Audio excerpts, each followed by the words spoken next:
Don't look at your face. You still have to make eye contact with the lens.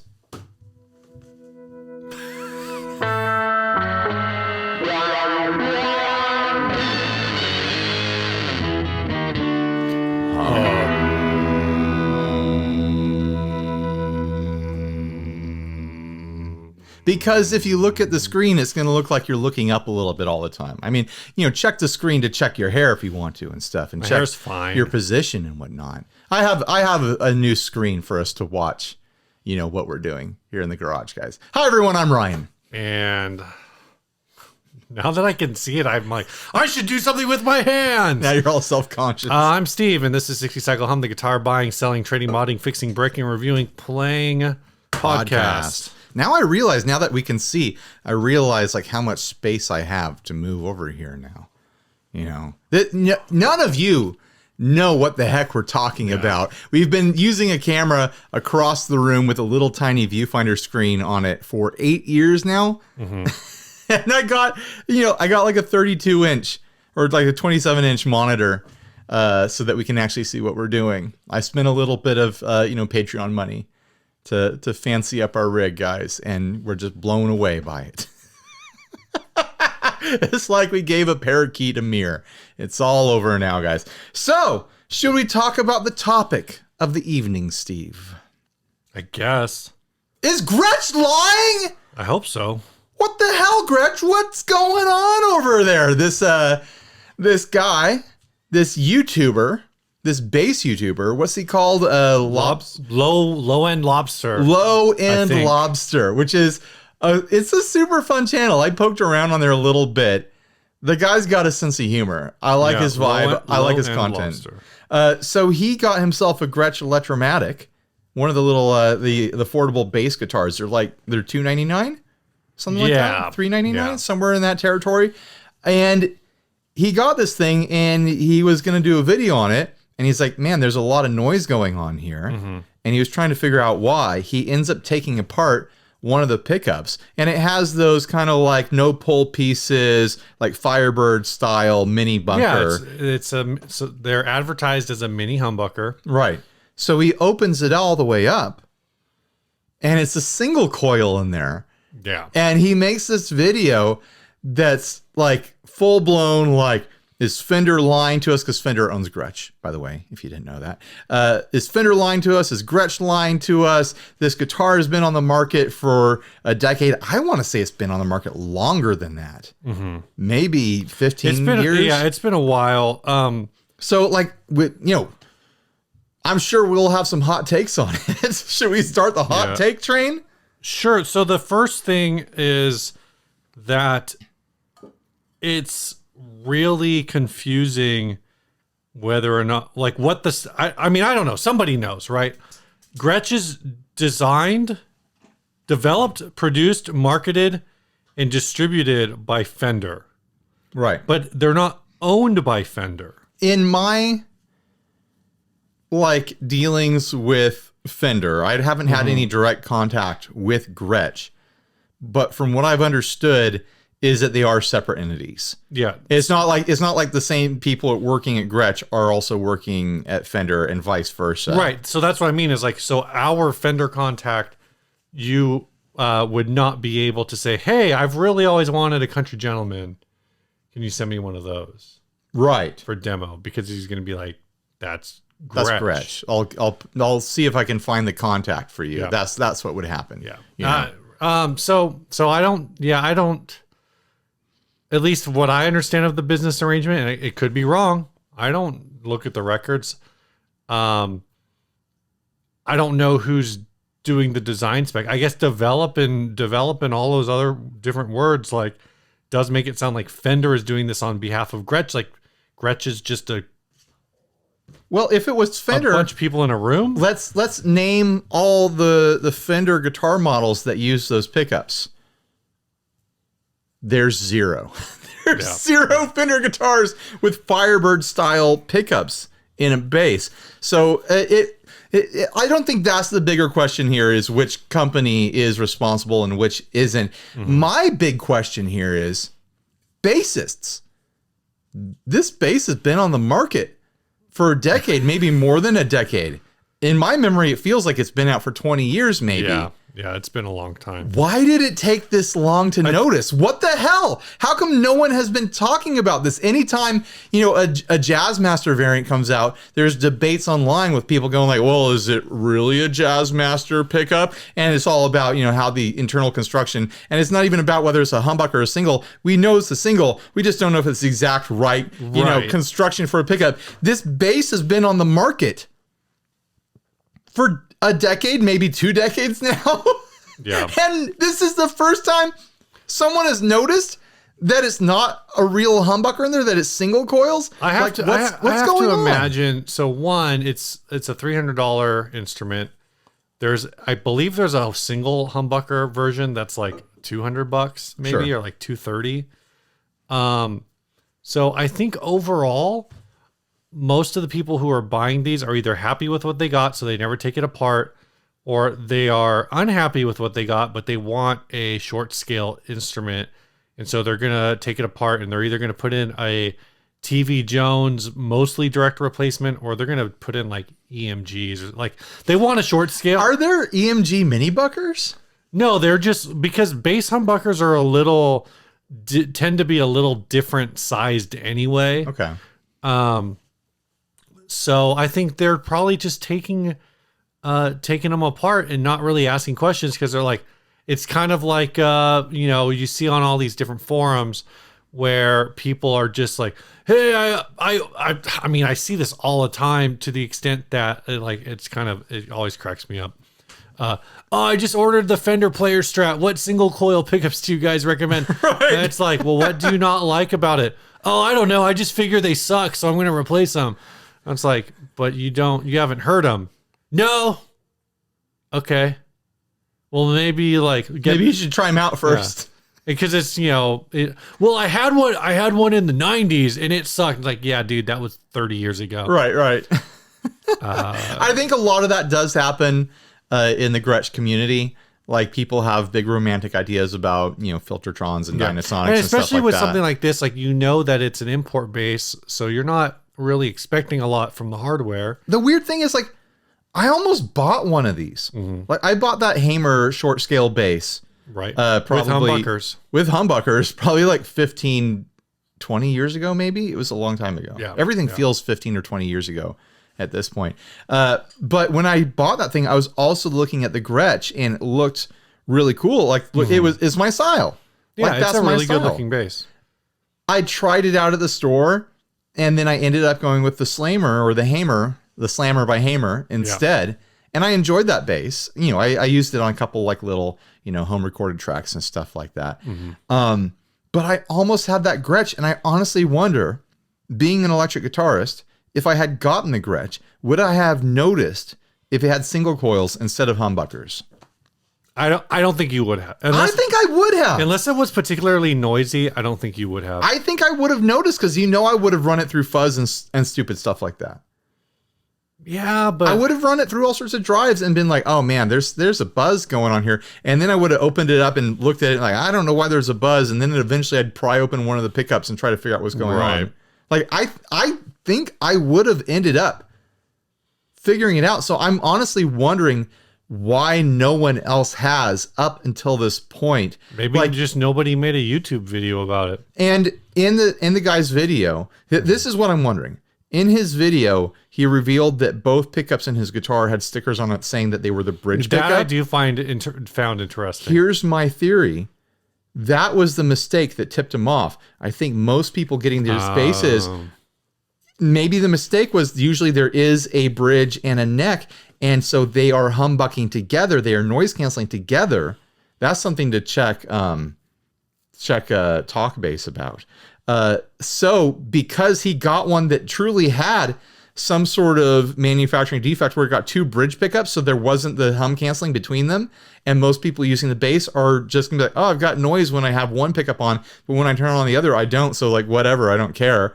Like, I usually run both pickups anyways because it's a bass guitar. I feel like maybe that was the reason no one's discovered it until now.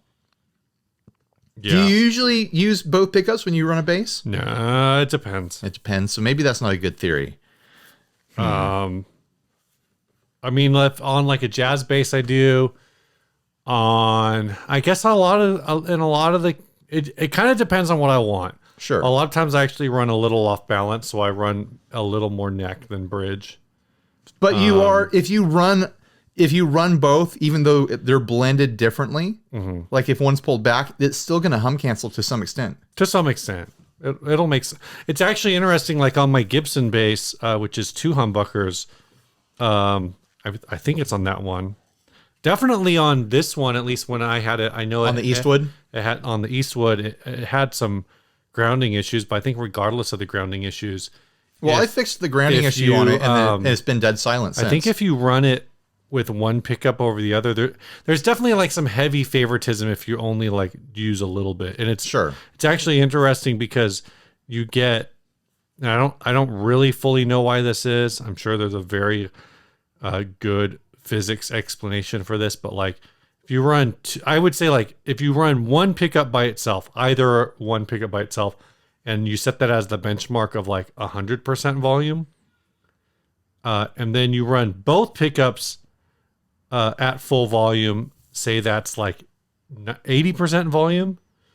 When you have like 100% of one pickup and like 50% of the other pickup, the overall output volume's like 70%. It's like it's actually quieter than both pickups at full. Okay. So I think you get like more maybe frequency specific cancellation that makes it a little more quiet overall. Anyway, it doesn't matter. Not really here or there. So what do we think about, the implication that Gretsch / Fender have been lying about? I mean, I think this bass guitar. I think there's a couple potential explanations here. One is that somewhere in the original design process, and none of these scenarios, I think we're all just speculating. Yeah, this is pure speculation. And I think these scenarios are all bad. They're just different kinds of bad. Right, totally. Like I'm gonna come right out and say it. Like I don't think that Fender / Gretsch as entire organizations had some sort of like conspiracy planned out to try to fool everyone with this. I don't think there was enough cost savings in between a humbucker and a single coil for the parent companies to be like, yeah, they'll never know. Right. We'll get away with this for 10 years before we have to do anything. At the end of the day, I don't think it's anything nefarious like that. No one's like sitting there like, at the end of the day, this is probably a difference of like, I think it was a mistake. One pickup, a single coil pickup is $5 and a humbucker is $10. I don't think that's... It's probably not even... It's probably like $1 and $2. I think the organization that would be concerned about that would be whatever company is supplying the manufacturer that Gretsch / Fender has hired to do their manufacturing, because it's an overseas product. That's not a USA made bass at all, especially at that price point. So you go down the chain of companies that are involved, and it's like Gretsch hires a factory in China, Indonesia, Korea. I don't know where those things are made. That factory hires out manufacturers of the various components, bridges, tuners, sourcing the bodies, the finishes, and of course the pickups. And then that company is another company that is making the pickups. Yeah. And my suspicion is that maybe they had on the spec sheet, maybe on the prototypes, maybe on early models, they had the humbucker listed. And somewhere along the line, that company that makes the pickups got something mixed up in the paperwork, or they were the ones that were like, hey, let's cut some costs. No one's going to notice. And they swapped it from a humbucker to a single. Where I still want to know, we cruised through through TalkBass a little bit and didn't see anything listed. Is there anyone out there that has one of these basses that has humbuckers in it, or has it been singles since the beginning? I think if it's been singles since the beginning, that means in a higher likelihood that it was really just a miscommunication between the design team and the team that comes up with the marketing materials, the copy and everything like that. And someone in the marketing department saw the pickup and was like, oh, that looks like a Firebird pickup. Those are humbuckers, right? It's got 2 humbuckers in it. Yeah. Where maybe the original designer was like, oh, let's put single coils in this, but in like this mini bucker case. It'll be really cool and slappy and twangy or something like that. I think that's like the most potential innocent version of that. And then for some reason, no one caught it. Or maybe there's some conspiracy where someone did catch it and they brought it to Gretsch's attention 7 years ago and they did nothing. They're like, well, let's see if enough people noticed for this to be a problem. I think, and so that's where I'm saying, like, either this is it was originally spec'd for humbucker and it was missed in QC, or maybe the original spec, like the first year of the run, was with proper humbuckers. And after that first year, or somewhere along the line, they've swapped out the part. The source for that part changed or something like that? Yeah, and so that replacement part changed, and basically nobody at Gretsch or Fender or whoever is responsible for the QC on this end, if there's anyone, there might not be anyone. You would think if you're like manufacturing something in batches, you're probably getting like, oh, we have like from every run of an instrument, if you're doing 1,000 instrument run, you probably want to take, instrument number 1, right? Instrument number 200, instrument number 400. And maybe, the people at the maybe end you take all of like the even, like, so at 1, 200, 400, 600, 800, and number 1,000. The people in a QC line. And you test those 5 and you say, well, they're from all across the line. So these 5 will represent the entire thing. But after you've established the spec, if your expectation is that the manufacturer is going to stick to the spec, then maybe all you're doing is checking for like fit and finish. No, that's what I'm saying. Like, the guy at the end of the QC line isn't cracking open pickup covers to see if there's a humbucker or a single in there. He's plugging it in. Oh, it passed the signal. Oh, the knobs turn. Oh, the frets look fine. Oh, the tuners turn. Oh, the nut looks like it's cut correctly, and then he passes it on. It's stuff like that. No one's cracking open a pickup cover. They're probably using little practice amps to hear what it sounds like, and those things probably buzz by themselves. Yeah. They're using little practice amps in a room with like 15 other people testing guitars, and like a big, like, just old school AC unit that's just going all day. No, it's not an AC unit. It's like the giant floor fans. Yeah, it's an industrial fan. It's like the Home Depot fans. We don't know what the working conditions are like. I hope it's good working conditions. I really do. Mom, those aren't necessarily bad working conditions. No. I mean, I've worked way worse places than that. It's tough because it definitely looks like this part does not match the specification. No. And the thing that's weird about it is there's not really a motivation here to, like, there's not a motivation to say that this has a humbucker in it when it's not a humbucker. I just got a bass with single coils. Jazz basses have single coils, right?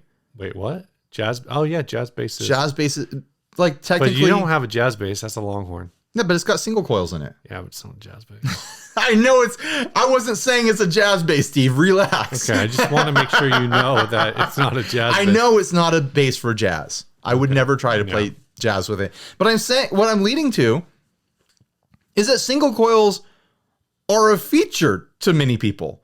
Right. They're not something you need to hide. They're not something you need to be ashamed of. Yeah. Like, if they had just been, it's like, that's why I think it might be a miscommunication between the design team and the marketing team, and just no one caught it. Mm-hmm. Mm-hmm. Maybe the design team has been shouting at the marketing team for a decade, like, when are you going to tell everyone that they're single coils? But like, now that I know that guitar has single coils in it, I kind of want to get those pickups. Oh my gosh. And they're mini bucker size single coils. And it's a blade magnet in there. Mm-hmm. It's not pole pieces, so it could be compatible with a regular guitar. Oh, you just want the pickup. I just want the pickups. You could just go on. I almost guarantee you they are on reverb. I want those weird single coils. I want to put them in something. You just need to join Talk Bass and say, hey, anyone got those pickups laying around? I'll pay you. They're probably made. Well, those ones are made. I'm going to comment on LowEndLobster's video. Who wants to sell me their pickups? Oh my gosh! I want to buy a set of them. Single coils in a mini bucker. it's a cool look. I don't, maybe they sound like trash. I don't know, because they're supposed to be bass pickups or whatever. But maybe they sound really cool. Yeah.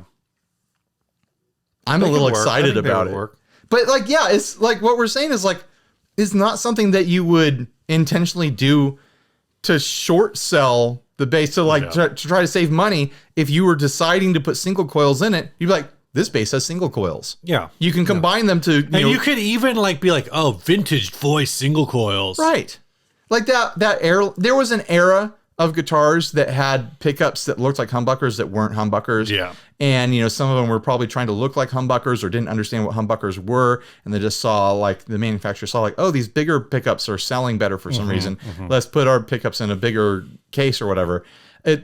That's not what's going on anymore. Yeah. Maybe this is the most modern version of that. Like I have that Airline that was a modern reproduction of an Airline, but it still had single coils inside a humbucker case. A lot of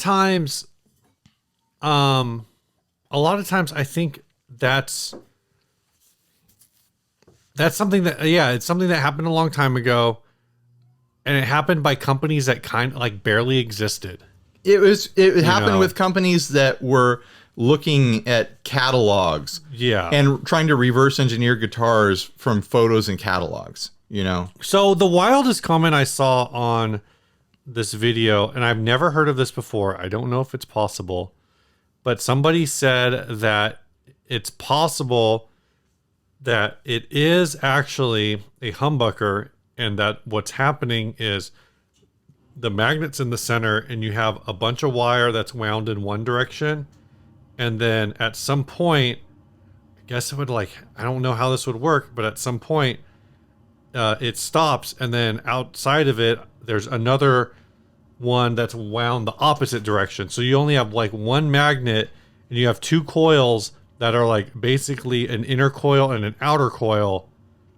I don't know if you can make a pickup that way, but there are people who are like, well, here there was at least one person here on this LowEndLobster comment section that was like, oh, unless you unwind the pickup, you'll never really know. It had 60 cycle hum. It was buzzing. And here's my question, my reply to that line of thinking. Does that sound like something that would happen in a fancy pants pickup? Or does that sound like something that would happen in a budget pickup in a budget guitar? Yeah, it sounds complicated. It sounds like a complicated manufacturing process. I promise you, some company out there winding pickups that are going to go in a $299 guitar aren't like, let's figure out how to reinvent the wheel of humbuckers. Yeah. We're gonna program a machine so that it winds the pickup one way. Then we're gonna stop the production, and someone's gonna come in there and they're gonna do some sort of process to pin down that piece of wire without breaking it. It's so fragile, but we're not gonna break it. We're gonna pin it down somehow, and then we're gonna reverse wind it to produce a secret humbucker in a case that already looks like a humbucker. There's literally no reason why a budget like pickup manufacturer would do that. I think if you did this, if this was your design, if I was Fender, someone came in and said, this is a new humbucker that we need to put in our guitars. If I was Fender, for a 1 day contract, a 5-second contract, I would hire Avril Lavigne. I would fly her in. I know where this is going. To come to this guy's meeting so she can look at it and be like, why'd you have to make things so complicated? There it is. You want to do an ad? We don't have anything else to say about I don't. This pickup situation. Pete, I seriously want to know. If you, one of the things in this guy's video, we'll have a link to the video down below. He uses this magnetic paper, which I hope he's got an affiliate link for that, because everyone's buying this magnetic paper to test their basses now. This is really just a plot to get people to click the affiliate link, and they're buying the magnetic paper and the cookies sticking around for long enough that's like, oh, I bought this magnetic paper. Oh no, my refrigerator broke. We know this. We know how affiliate works. We know how those links work. If that, maybe that's the whole scam, is he's selling this magnetic paper, and he put No, I'm not going to accuse him of anything. I don't think he did. I think everyone's been testing their pickups and they're like, oh yeah, I've got singles in mine too. Yeah. I legitimately want to know, someone out there, if you have one of these electromatic basses and you've had it around for like 10 years or something like that, you might have an early run. I want to know, do you have humbuckers? I want to know, did humbuckers ever come in these bass guitars? You're going to have to buy this magnetic paper stuff. I'll have my own affiliate link for it down below in the description. All right, first sponsor. No, we're doing an ad. Oh, we're doing an ad. Steve, wait, running the show. What are we doing? I don't know. I thought you said first sponsored. I changed the format of the show, and it just hasn't really stuck because usually sometimes we go really long on the topic. Oh, you were enjoying doing housekeeping earlier in the show. I'm just going to make this sound for a little bit. Let's do some housekeeping. Okay. If you want to help support the show for as little as $1 a month, you can head on over to patreon.com and support us, put money back into this, and do some cool things. Like I just posted a picture of this computer monitor on Instagram for you fine folks to see. That was paid for with Patreon money. It sure was. And you can support us like these fine people have at the $1 level. Mark Aldrin. I think that's actually at the €1 level, but I could be wrong. At the £4 level, Matthew O'Dowd. And else at the $5 level, Kyle Benton. And also, we have changed it up. And if you're in the Patreon and you join at the $5 or $10 level, you will find a post that has a code you can use to go on over to our Teespring store and buy a shirt at cost. That's right. You still have to pay money for it, but there's no profit in it. So it's just the cost of the shirt. Much like podcasting. There's no. You get to shop from our Teespring shop at cost, which means that we're not getting any money from that. We're getting our money from you being a Patreon, so you can buy as many shirts as you want to your heart's content and save all that money. All right, let's do this ad.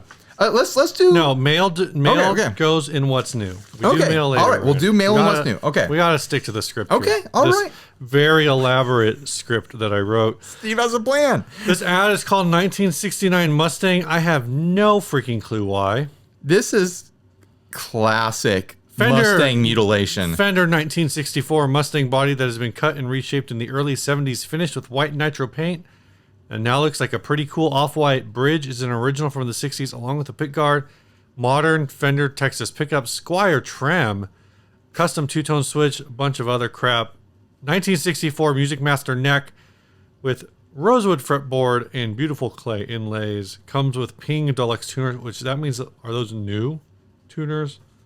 That's a good question. There's a lot of beat up about this. Yeah, and they're asking a lot of money for it. Are we sure this isn't a Fender Swinger? It's not a Swinger. Kind of looks like one. The neck is dated 9th of September 1964. Yeah. So why did you call this ad 1969 Mustang? I have no idea. Ryan, are you on drugs? No. Whoever cut up this Mustang might have been on drugs, though. Yeah. Mustangs. Poor Mustangs.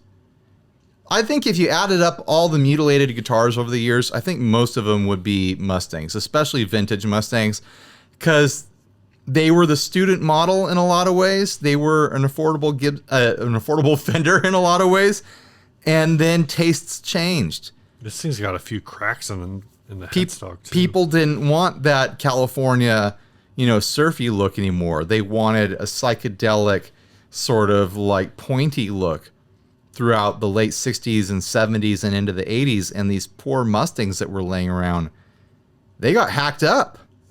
Like, people are like, I've got this guitar and I want to use it, but I want it to look like those pointy guitars that are coming out.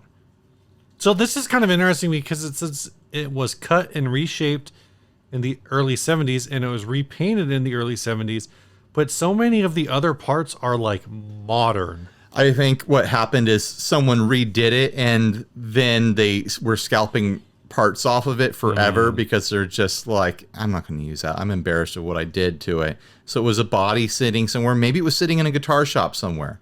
Like, I've seen bodies like this, like hanging on the wall for, years and years and years at local guitar shops where it's like, we have this, we have nothing to do with it. And then finally someone was like, well, I've got this collection of parts. Let's put it together and try to sell it.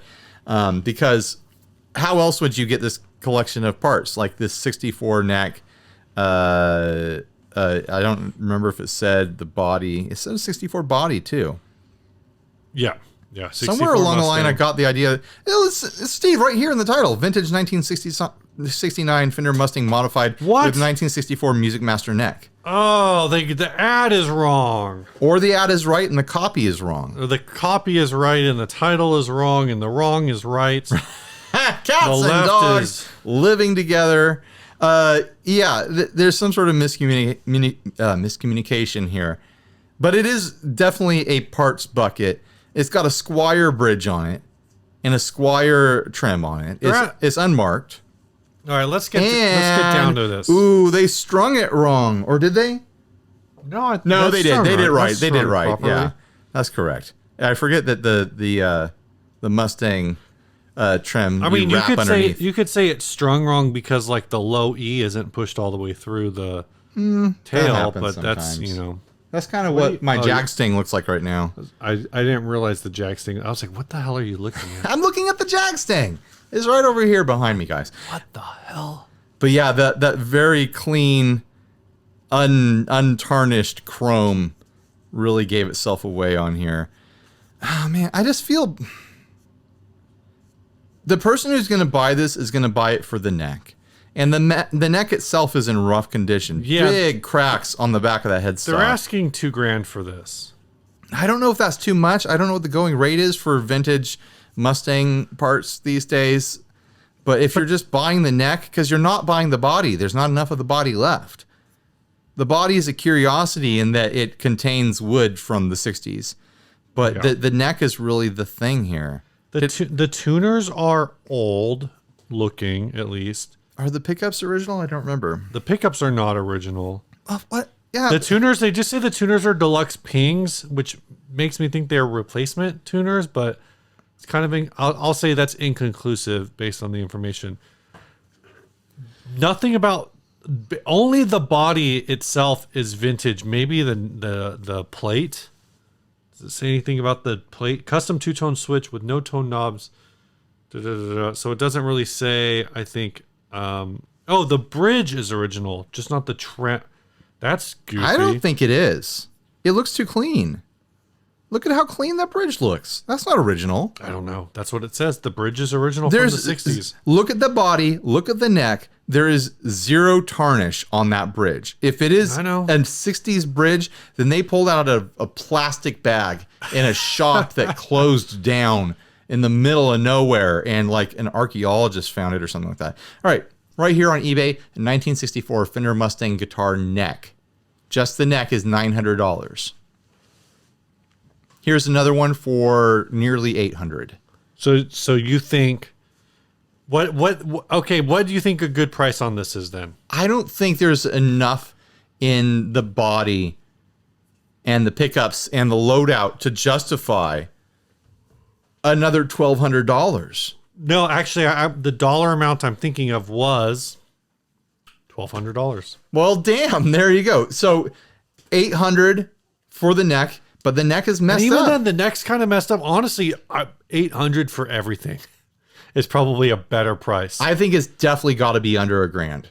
Yeah. Like you're trying to find just the right collector at that money, but someone's going to offer you $700 and you're going to have to meet in the middle. Yeah. Because it's just too beat up. Unless there's a very specific buyer out there that is trying to collect every mangled Mustang he runs across, and will pay whatever it takes to get it. Oh man, it's a tragedy, is what it is. The only way that this is worth $2,000, I think, is if it has all the original. Like you have to have all the original parts. Yeah. Well, let's look up a complete. Maybe that'll give us some sort of... I think I want to say they're around like $4,000 right now. Let's look it up. But maybe that's 1964 Fender Mustang. Let's see what eBay says. I like that I'm going to eBay instead of Reverb. Reverb tells you what the seller wants to get.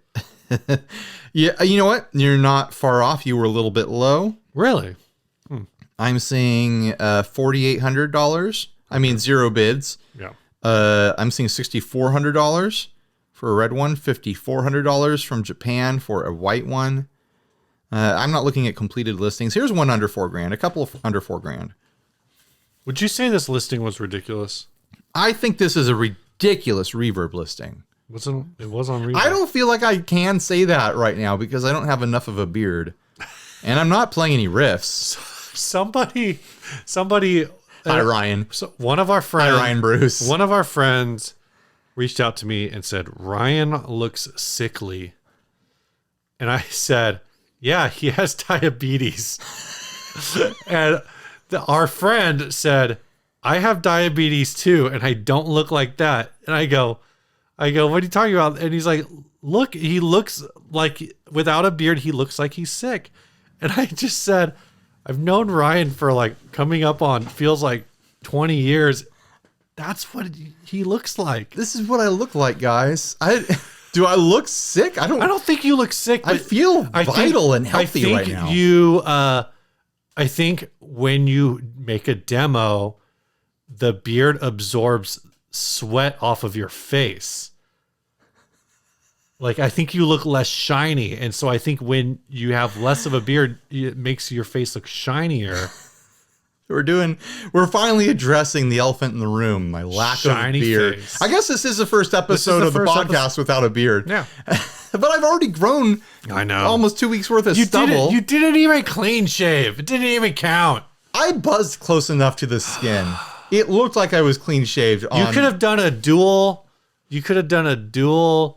Manscaped Harry's sponsored video. Oh my gosh. I grow the beard because that's what I look like. So I don't know what to tell you guys, but I'm healthy. I told Melissa, I said, how much of a super chat goal would we have to get me to live stream shaving my beard? And she goes, no. I go, no, none. What if it was 500? She goes, no. I go, well, I don't know. What if it was 1,000? No. I still need to send you your cut because Robert super chatted money just for you guys to go on a date, which you guys definitely are going to go on a date with that money. Yeah. I'm gonna make sure you guys go on a date. No, I'm gonna put it all on blackout at Verona, and that's how I'm gonna buy a house. Would that work, math wise? No, not even close. I have to do it like 10 times in a row. Right. Have to be the luckiest guy on the face of the world. On the face of the world. I messed up. Well, speaking of being the luckiest guy on the face of the world, this episode is brought to you by Big Ear Pedals. They make the Albie. That's true. The Albie was mentioned recently on an episode of The Tone Jerks. Brian is borrowing one from Scott from the Effects Loop podcast. God, this is just podcast word. This is See if you can mention every guitar podcast. The Effects Loop recently had Philip from 40 Watt Podcast. All right. Anyway, so Brian's like, oh yeah, it's really cool. It's got all these effects and we've been saying this, if you're into, if you're doing the like popular, like vaporwave, synthwave, lo-fi hip hop thing, I think you really got to have one of these. But Brian was talking about all of the different effects. You know, you got 8. He's like, oh, you got 8 different effects. I messaged him and I go, there's another mode.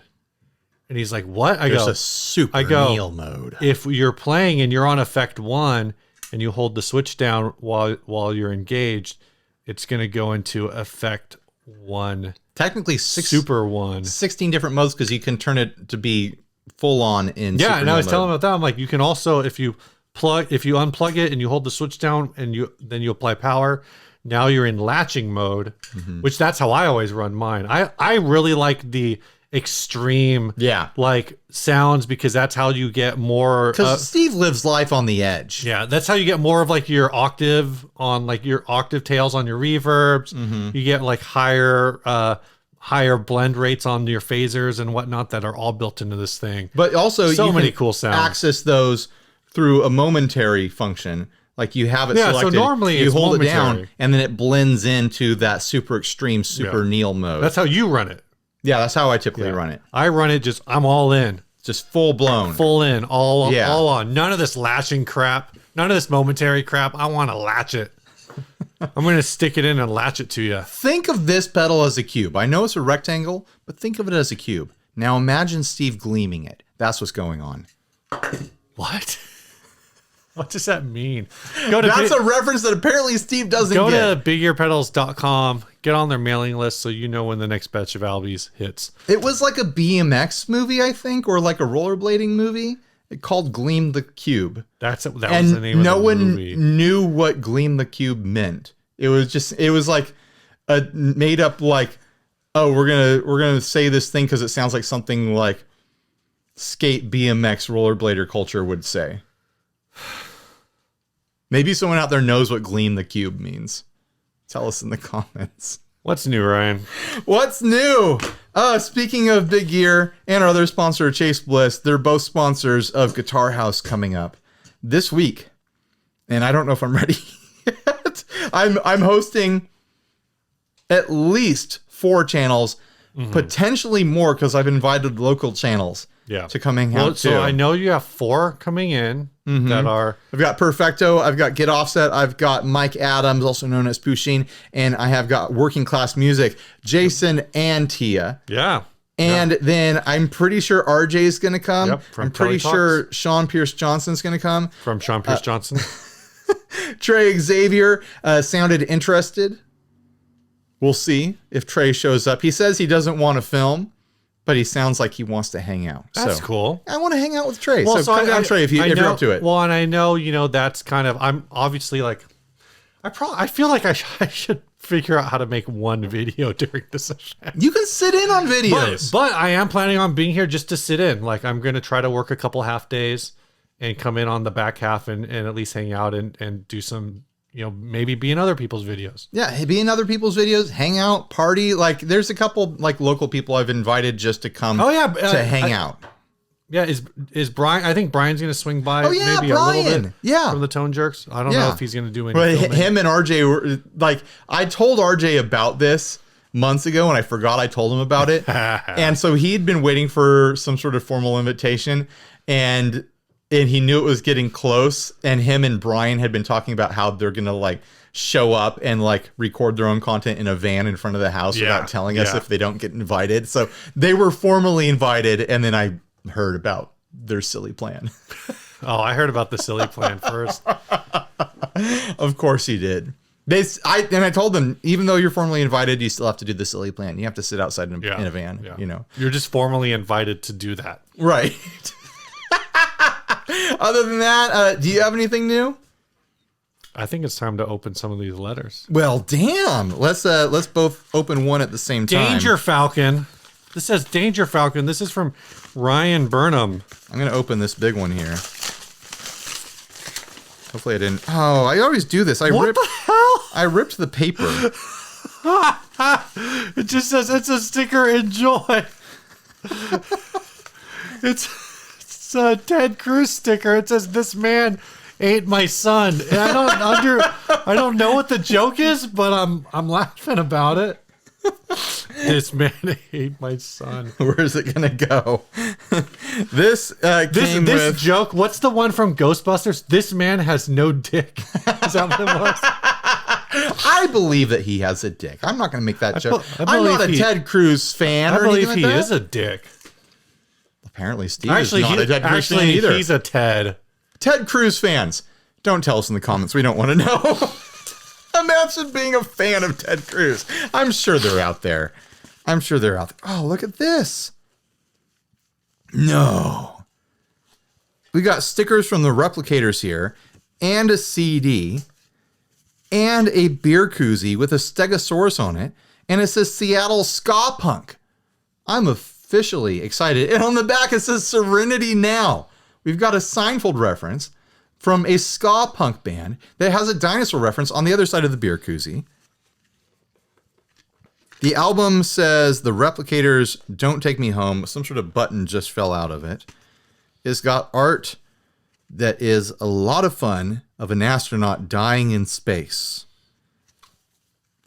Whoa. Yeah. That's some big liner notes here. Ratfink vibes. And There is a letter. I didn't rip off the important parts of the letter. Good job. Hey, Ryan and Steve, big fan of the show. Here are some stickers and some other fun stuff. Given your enthusiasm for the Aquabats during the Falcon Drive video, I thought you might enjoy. My wife and I, along with a few of our good friends, make up the Replicators, a ska punk band here in Seattle. Hope you enjoy. Feel free to play a tune on the show if you feel so inclined. Record, CD, merch available on our Bandcamp page. Maybe we should do that this episode. Pull up the Bandcamp. Okay. And play a song off that. Steve can make that happen. Where do you want to slap that sticker? I feel like this is a good candidate for like an edge sticker. Here, give me the bottom edge down here. Right along that control surface right there. We're doing this so sloppy with all the stickers. There's going to be all these little That's fine. bumps and rivets everywhere. That's fine. My thought is that whoever eventually wins this guitar when we give it away is probably going to just soak it in Goo Gone and take it back to the original finish. Who knows? Who knows? Maybe they'll leave it forever. I don't know. It's their choice when they win the guitar. There we go.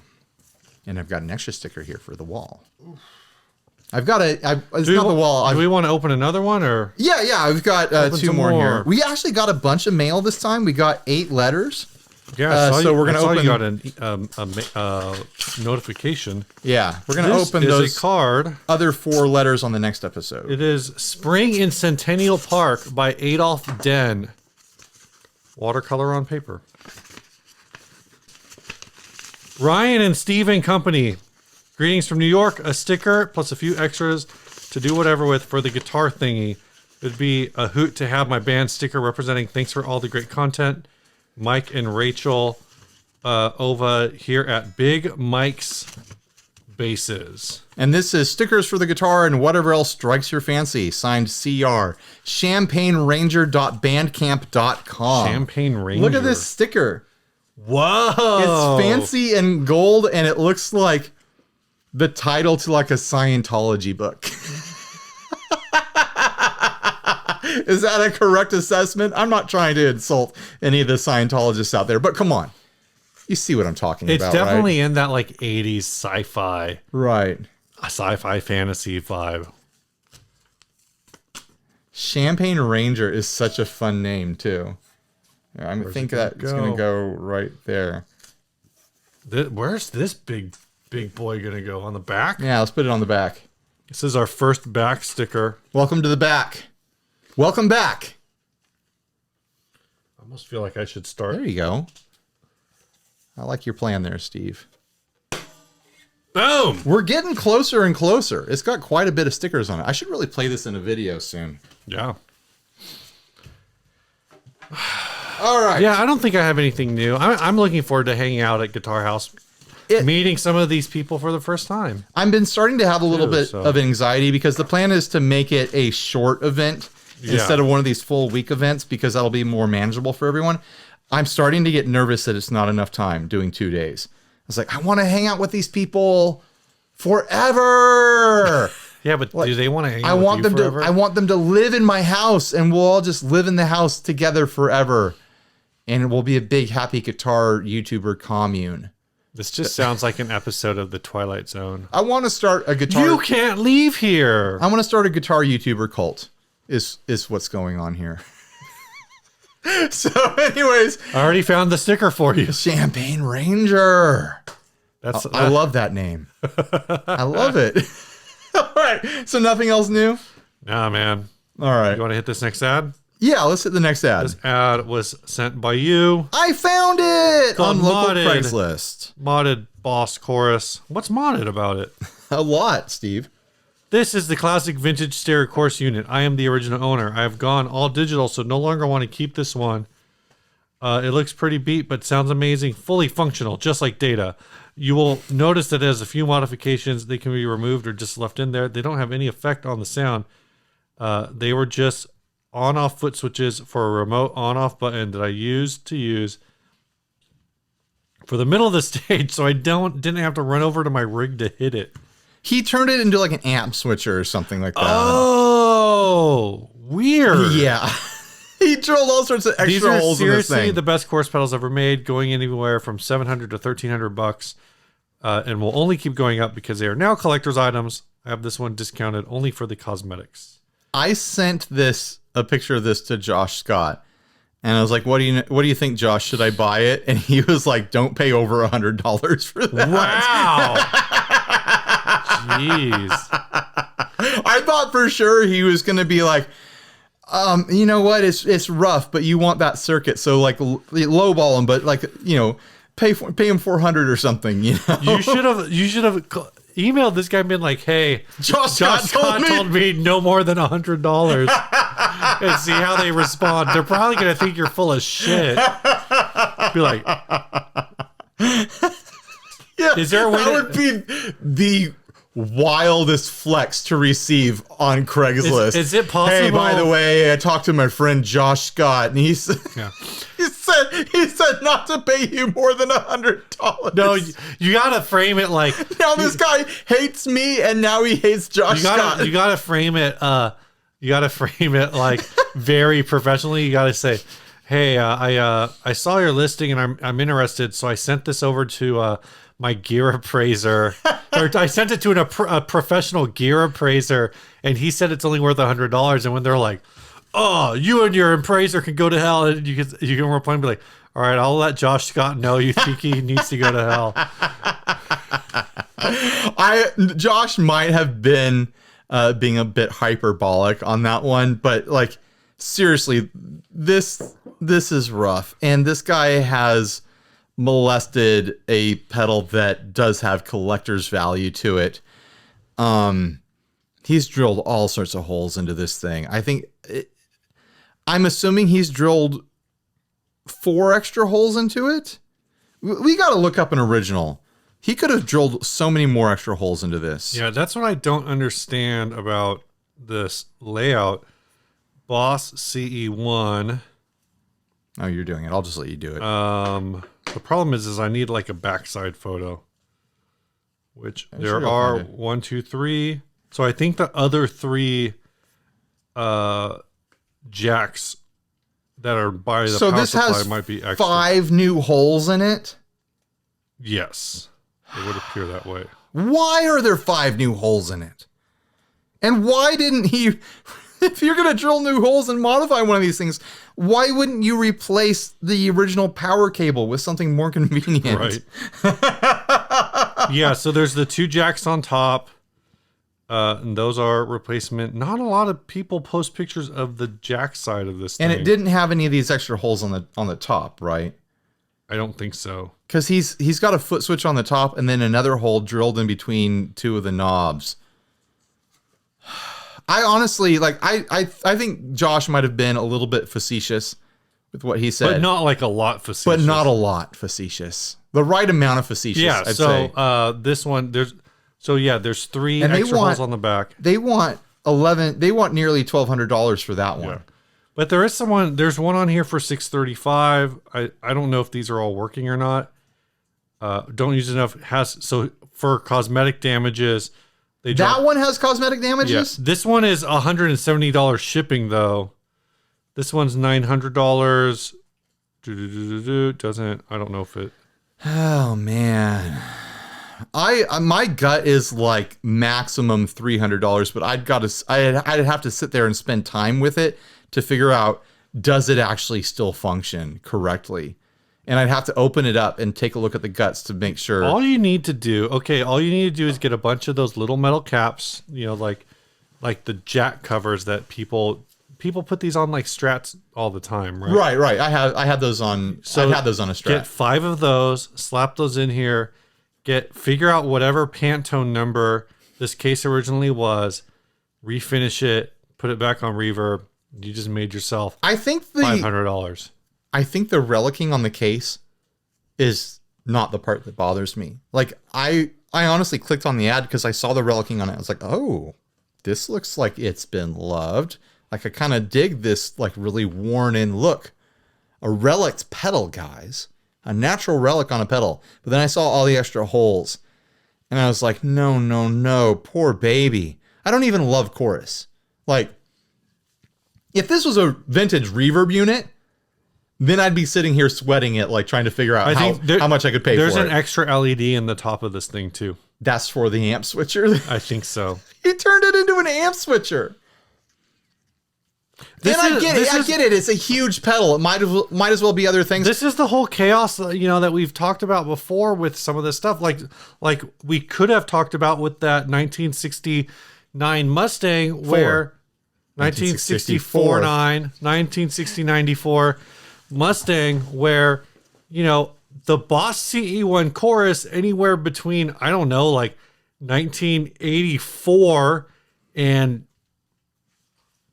15 minutes ago, nobody gave a flying F about it. Like, I ran into one of these at the first TGU I went to because Matt Knight brought it along, and he's like, we've got a vintage Boss chorus here. I had never heard of it or knew that it existed because it's not anywhere near my wheelhouse of stuff that I care about. I was like, oh, that looks really cool. But that was the first time I ever encountered one. Right. Decades into my guitar playing existence. Yeah. And from what I've heard people say like, oh, that's really the chorus sound that like a lot of effects builders are trying to emulate. And this, and I can't say that that's not true. I don't really know. I have no reason to think it's not true. It is apparently the John Frusciante chorus pedal. Like, that is his and thing. He is back with the Red Hot Chili Peppers. He's back, baby.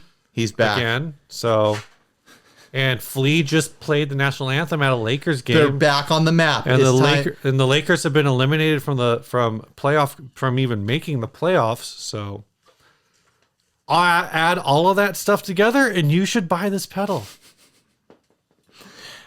Steve. Ryan. At what price, if you knew that you could pay it, would you go buy this pedal? If you knew that he would accept the offer. $350? I think $300. $300 even, and you would be tempted to buy this pedal. I'd have to buy it and presumably keep it.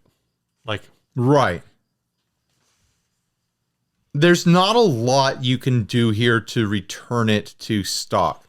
Like, the best Bondo artist in the world can't return this to stock. I think but there's kind of a fun story here. If you can return it mostly to stock, like take out that foot switch, maybe leave the LED, just be like, haha, there it is. You take out the foot switch, you put those little plugs you were talking about, and then you have a story like the original owner owned this since new. He did modifications to it. It was returned to stock. There might be a story there. I think I'm going to say if I had like a shed or something that I could make this a project in. Yeah, I think I'd say $300, and I think I would be really tempted to basically see how much damage I could do with some steel wool. Which part would you steel wool? I think I'd steel wool. I think I might be tempted to just strip all of the paint. Really? Yeah. I like that look though. It's hard to say because it just, in some of the pictures it looks kind of neat, and in other pictures it just looks so bad. It would look cool stripped down to bare metal, and then you put like a clear coat over that or something like that to lock it in. I'd probably, maybe, or just, I don't know. I'm just thinking of like plain aluminum. The real problem isn't the thing is though that these things are huge. Like, I can't understate like how huge these are. Neither of us are ever going to put one of these on our boards because it's literally like the size of this. It's not as big as the Roadcaster, but it's probably the size. It's probably the size of a DL4. They're huge. Like, it's at least as big as the control panel here, the slider panel. No, I get that. On the Roadcaster. Maybe this is the pedal that gets me to really love chorus.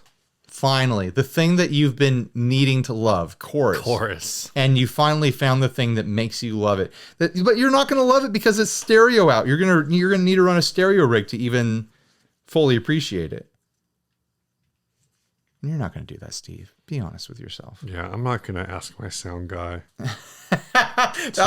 That's always the debate that I have. Taking stereo is like, can I don't want to burden the sound guy. Half the time I show up to double up on what I'm doing, and the DI that's sitting out is labeled bass. but I'm playing guitar and I'm not sure if that is. So I'm like, hey, is this where I'm plugging in? And they're like, yep. I'm like, okay, cool. All right, let's do the next sponsor. Yep. Before we forget. This episode is also brought to you by Chase Bliss Audio. I am holding the Dark World right now. With the old logo. Later this week, I'm going to be holding a Habit. Oh. We're getting some Habits sit over here for Guitar House. So I'm excited to check that thing out. But the Dark World is a pedal from Chase Bliss that I can 100% recommend if you are looking for a reverb that does a lot of stuff. The Dark World is it. It's got a traditional side with your spring, your plate, your hall sorts of sounds, and it's got a really nice spring on there too. That's the Keeley side, and Keeley does a great job with spring reverbs.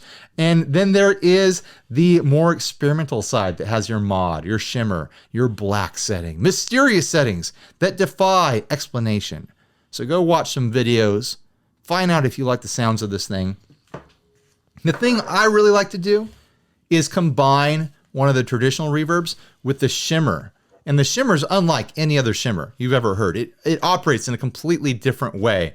And what I do is I ramp a low octave shimmer down to a high octave shimmer back and forth. And so it never feels stale. It never feels boring. It's always moving from one octave to another. It's high and then it's low. And it's just a really fun, organic feeling experience, making your weird, trippy ambient sounds with the reverb when you use the Dark World. So huge thanks to Chase Bliss for once again sponsoring this nonsense that you all watch every week for some reason. I don't understand any of it, but here we are. Thank you to everyone. And thank you to Chase Bliss for pedals more creative than you are and better looking.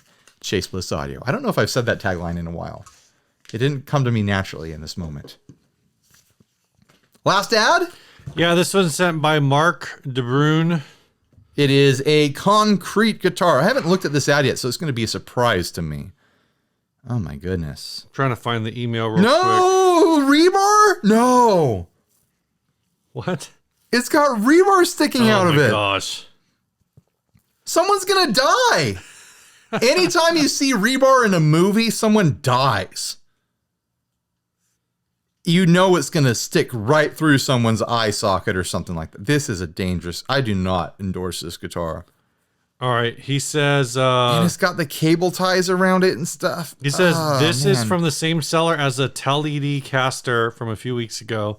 Apparently, he's a Dutch professional, or at least prolific guitar builder. There's not much by the way of description other than it's a unique, one-of-a-kind guitar. Yeah, it Crucially, he does not mention the weight of the guitar. Concrete is 5 times heavier than alder. But I don't think it's actually made out of concrete, and the rebar doesn't look real either, although it's hard to tell from the photos. Current bid is 130 euros. Buy, or buy. What kind of music do you play on this? So this is things that MJ DeBrune wants to know. It might not be real. The concrete kind of looks like some kind of foam. I think the rebar is real, but I think he spent a lot of time painting it and coating it with something. That is my gut instinct. You might be right about the guitar body being some kind of foam, maybe some sort of resin mold. I could see. I think the rebar it's iron, but I don't think it's rebar in the sense of like you would not be able to take a piece of this and beat your enemies with it. Like, but you could with this is a like stick of iron. What's that? No, I'm saying like it's not. This isn't like a thick. This isn't like the rebar that like Luke Cage is using to like no. Is it fight off? There's bad different guys. Gauges. This is like very like light. Sure, but like still rebar is pointy and it's rough on your skin. I mean, you look at this guitar and this guitar is not meant to be ergonomic. It's a stage piece, and honestly, I appreciate the effort here. I appreciate what they're going for. Like, make this guitar Berlin Wall themed. That's what it wants. Oh my gosh! The thing I like the least is the fake cracks in it because they just look kind of cheesy. What kind of music do you play on this then?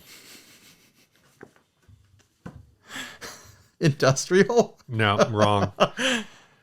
With this guitar, because it has a Telecaster layout, I like the idea that you use this in a Berlin Wall themed band. You do Bruce Springsteen covers in German. Okay.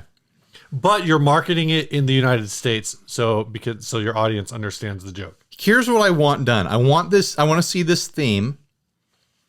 But what I want done is build an actual poured material, not concrete because it's so heavy, but some sort of poured material that you pour over a rebar in appearance framework, and then you break it apart. So it looks like it was originally a guitar shape, but as it was breaking apart, it reveals that it is like this concrete in appearance with rebar supports through it sort of thing. Like, because this looks like a nonsense shape. I guess it kind of looks like it was originally a Telecaster. Mm-hmm, mm-hmm. But I want more of that. You know, I want it to look a little bit more realistic in a way. I like the concept. I do like the concept.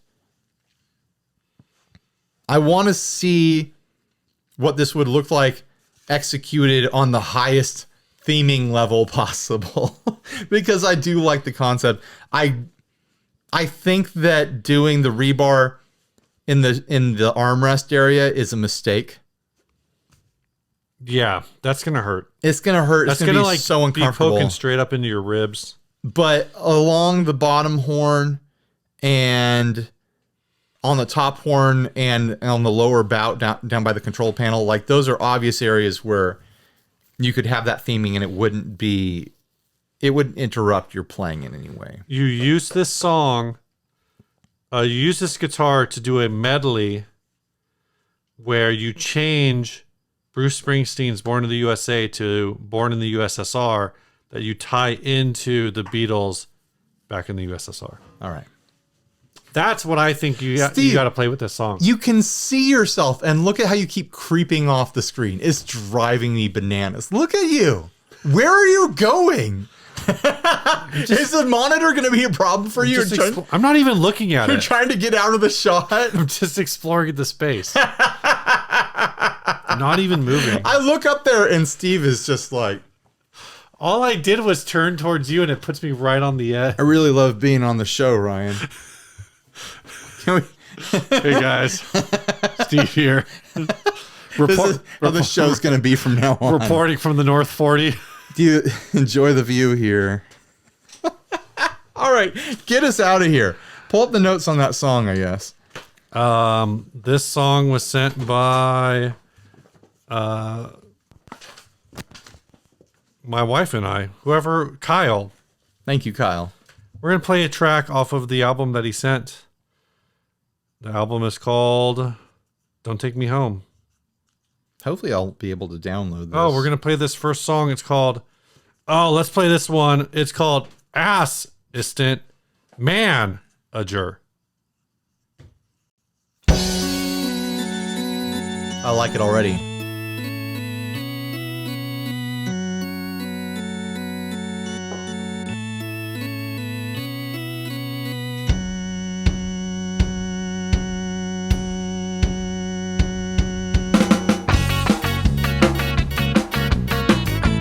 I need some mozzarella sticks.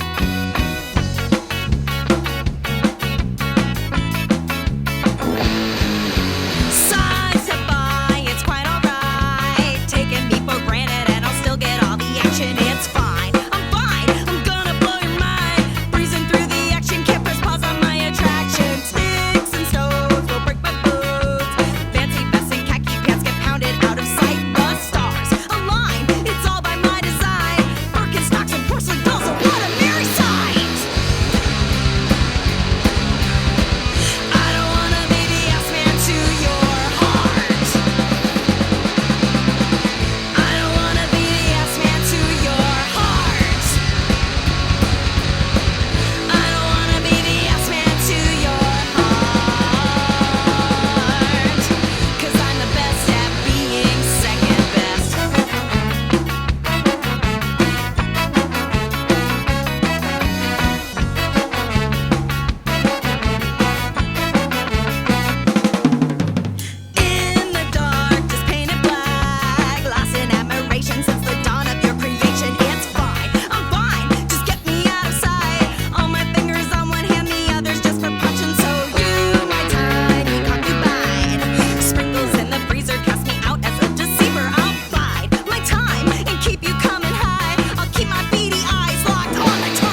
love her voice. Yeah, that was cool. That was great.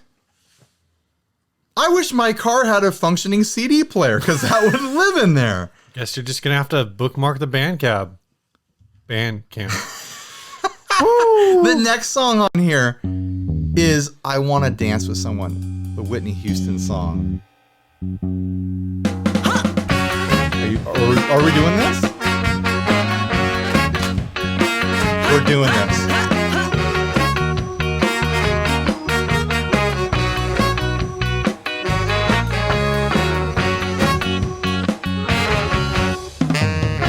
Yes. Strikes upon the hour and the sun begins to fade. Still enough time to figure out how to chase my blues away. I've done right up till now. It's the light of day that shows me how. When the night falls, my lonely heart calls. Oh, I'm gonna dance with somebody. I'm gonna feel the heat with somebody. Yeah, I'm gonna dance with somebody. With somebody who loves me. Oh, With I'm gonna dance somebody with who somebody. loves me. I'm gonna So feel the good. heat with somebody. Yeah, I'm gonna dance with somebody. With somebody who loves me. I've been in love and lost my senses, spinning through the town. Sooner or later, the fever ends, and I wind up feeling down. I need a man who takes a chance on a love that burns hot enough to last. When the night falls, my lonely heart calls. I'm gonna dance with somebody. I'm gonna feel the heat with somebody. Yeah, I'm gonna dance with somebody. With somebody who loves me. Oh, I'm gonna dance with somebody. I'm gonna feel the heat with somebody. Yeah, I'm gonna dance with somebody. With somebody who loves somebody who loves me. Somebody who to hold me in his arms. I need a man who takes a chance on a love that burns hot enough to last. When the night falls, my lonely heart calls. I'm gonna dance with somebody. I'm gonna feel the heat with somebody. Yeah, I'm gonna dance with somebody. With somebody who loves me. Oh, I'm gonna dance with somebody. I'm gonna feel the heat with somebody. Yeah, I'm gonna dance with somebody. With somebody who loves me.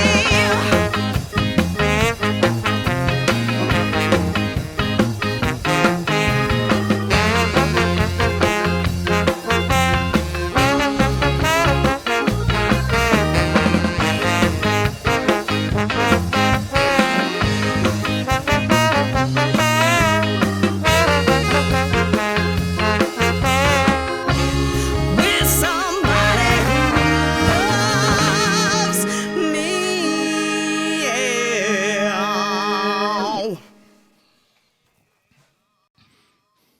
I mean, the whole band is great, Yeah. but holy hell. It's not just her voice because she's got pipes. It's the creativity and the variety of what she's doing with her voice. Like if you don't like what she's doing, wait 10 seconds. It's gonna change. Like Yeah. that's fantastic. That was real. It makes me want to be in a ska band right now. Well, you only need to find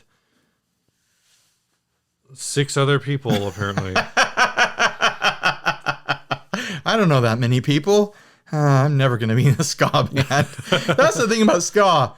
You gotta know a lot of people. You got to have a lot of friends. But that was phenomenal. If you guys come through town, the Replicators, you better tell me. Let me know. You come down to San Diego, let me know, and I'm going to come see you play because that was phenomenal. All right. Thanks for watching, everyone. Stay grounded. See ya.